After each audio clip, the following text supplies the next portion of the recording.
So, welcome, friends and leaders and thinkers in EDU 537. We're on week 13.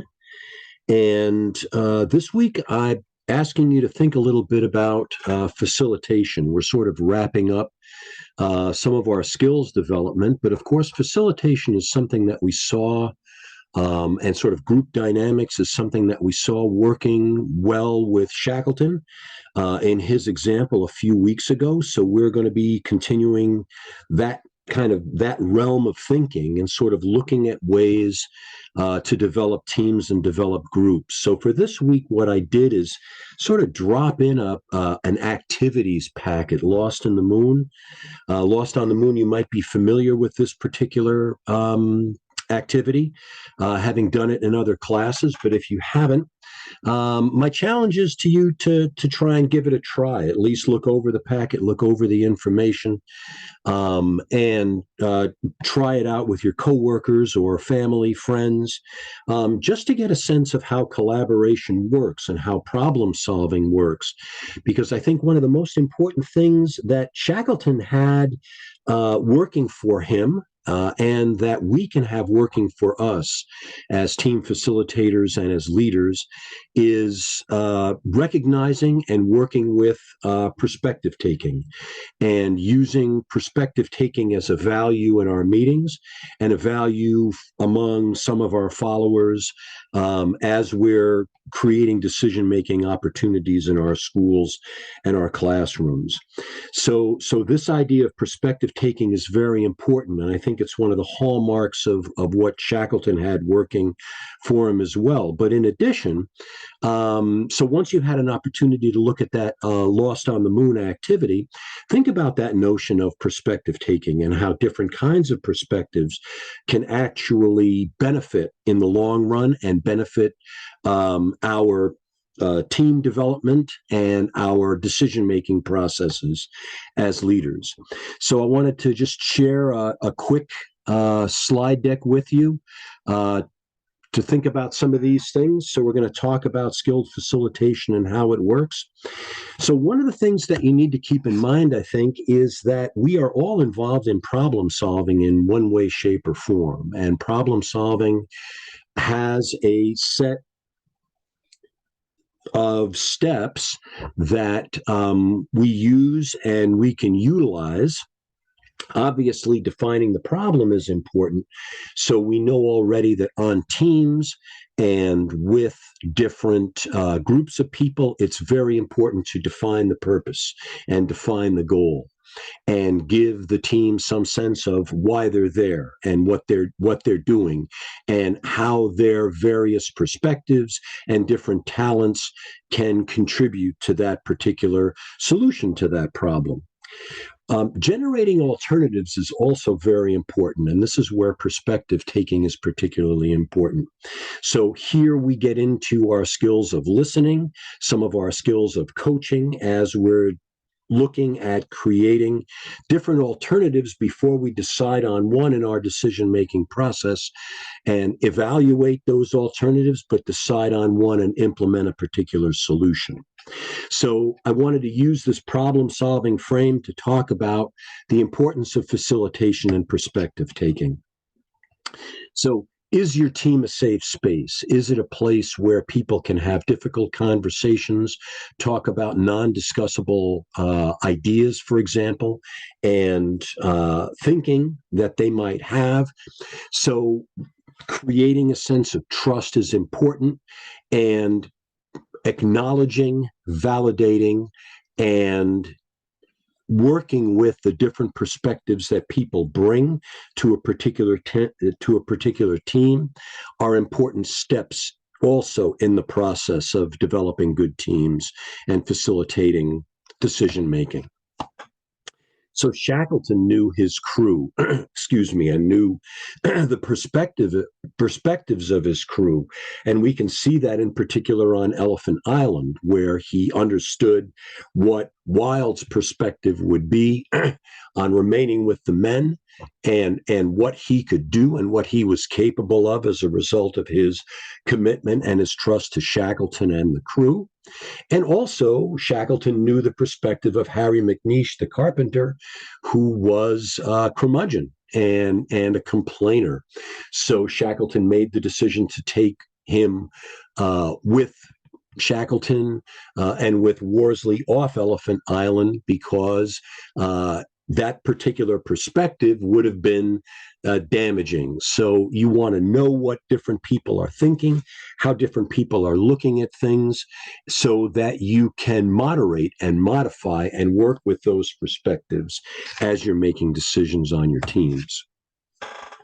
Likewise, last week we looked at influence and power, and Shackleton understood influence and power and how to wield it and how to develop influence not only in himself but also in others.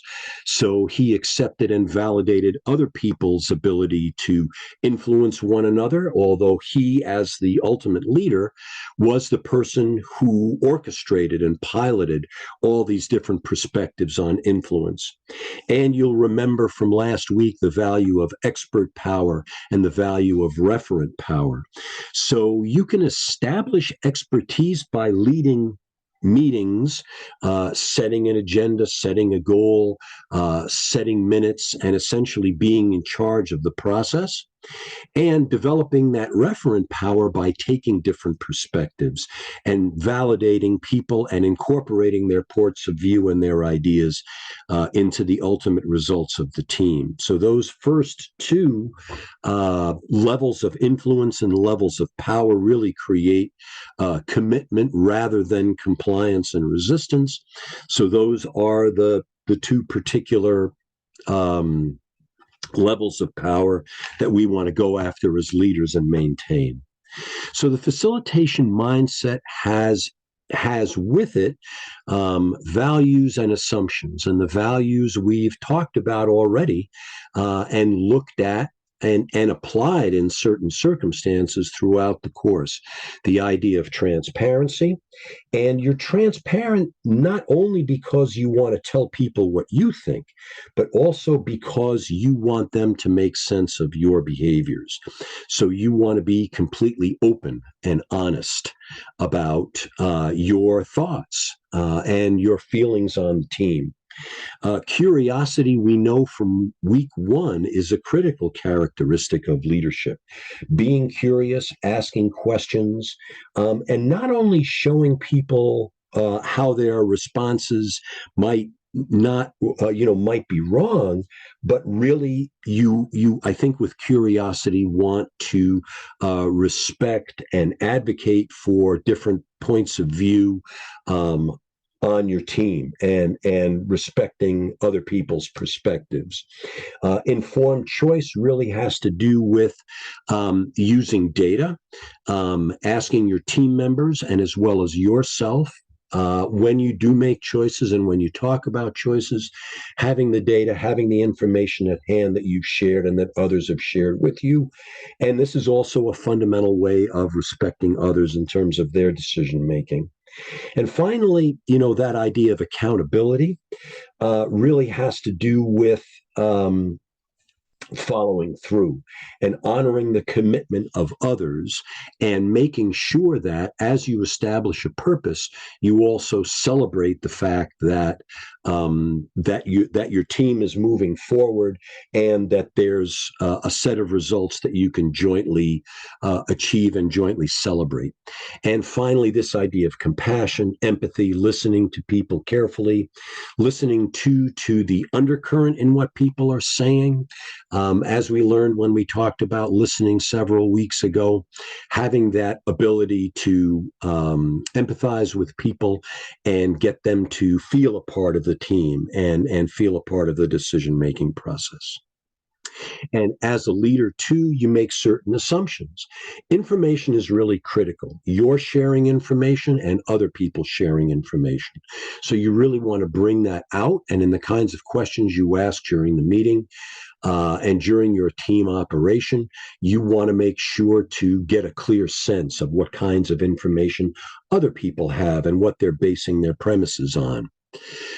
Again, the idea of perspective, recognizing the fact that other people bring to the table perspectives that you may not have and that other people may not have, and points of view that may be valuable in the process. Allowing people to disagree and recognizing the fact that the motives are still pure. As team members, the success of the team is really critical. And it's the most important function of that team.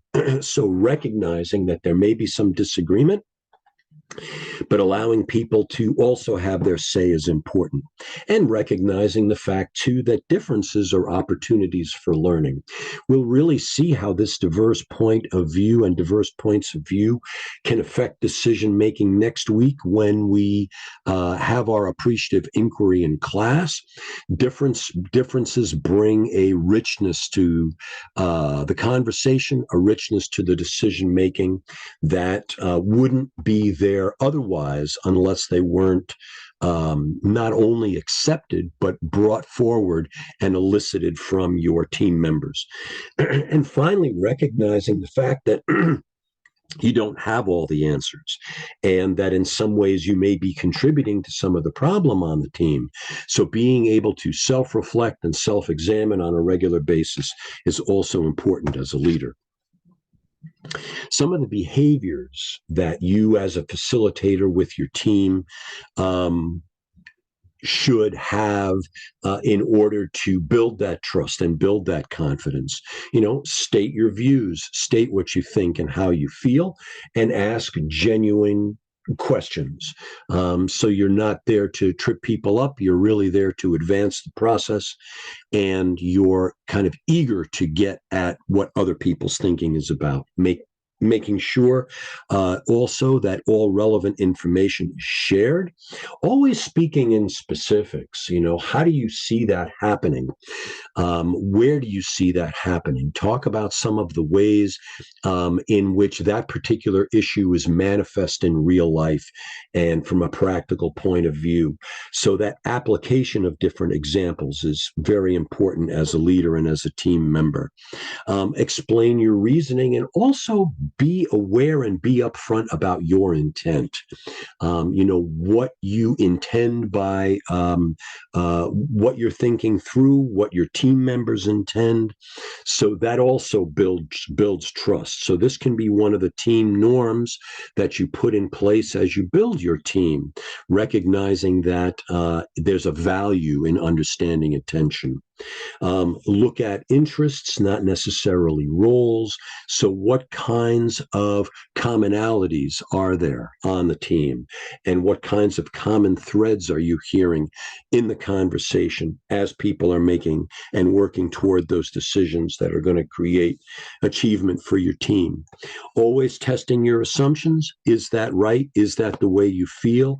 Again, thinking back to coaching, you're always in that check-in mode to make sure that your team members, your coachee, the people you're working with, that you're actually hearing exactly what they're saying.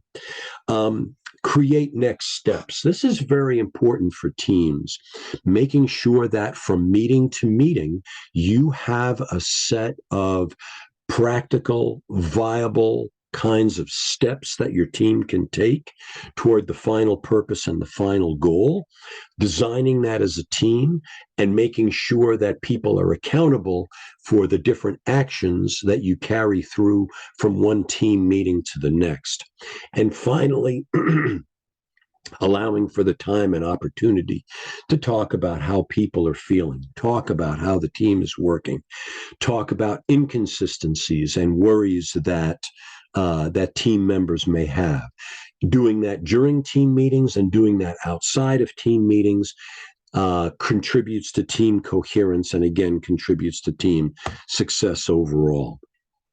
And we know from Shackleton's facilitation abilities that he definitely got a lot of high performance, a lot of high quality decisions being made with him and his crew.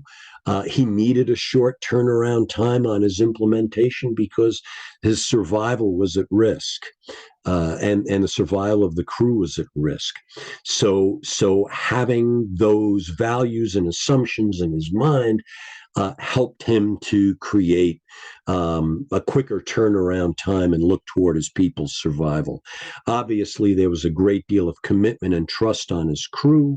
They learned a lot, and they actually wrote about and talk about what they learned. And for you and your team, a reduced sense of defensiveness. And finally, productive conflict, argument that works toward a goal and works toward a purpose, and appropriate dependence on team members and accountability for different action steps. And finally, motivation, satisfaction, richer opportunities, and reduced stress are the ultimate individual results of putting these kinds of facilitation skills in place. Bottom line, know your story and know yourself. To be transparent, to be curious, to have an informed choice, to be accountable, and to show compassion in those various values. You do, as we learned from day one, need to know yourself both as a leader and as a follower in order to be able to lead teams successfully toward good decisions. So that's our quick slide deck about facilitation skills. Hopefully you can take away some of those ideas and use them practically in your day-to-day work, certainly as your leadership as literacy specialists in schools. Your experiences are very valuable. I'm asking you this week to reflect on some of those experiences during the course, to really, again, continue to draw out what you know about yourself and what kinds of values, assumptions you can utilize for facilitation, what kinds of values, assumptions, and behaviors you have as leaders in order to provide the best for your team members and ensure some success. So I'm going to let you go. Thank you so much for listening. We've got kind of a light week deliberately this week. I recognize that many of you are finishing up your IRBs, so I didn't want to overwhelm you too much. But hopefully some of the thinking, some of the conversations and dialogue that you're able to have this week around some of these issues of facilitating different changes, like from the Allington article, and also looking at yourself and your story in the context of the course will help you to even greater understanding of your leadership and your leadership potential as literacy specialists. So I'm going to say goodbye for now. Thanks very much for listening, and I look forward to seeing you in person next week for our appreciative inquiry, which is going to be a lot of fun. So take care of yourselves. Be good. Have a good week. Bye-bye.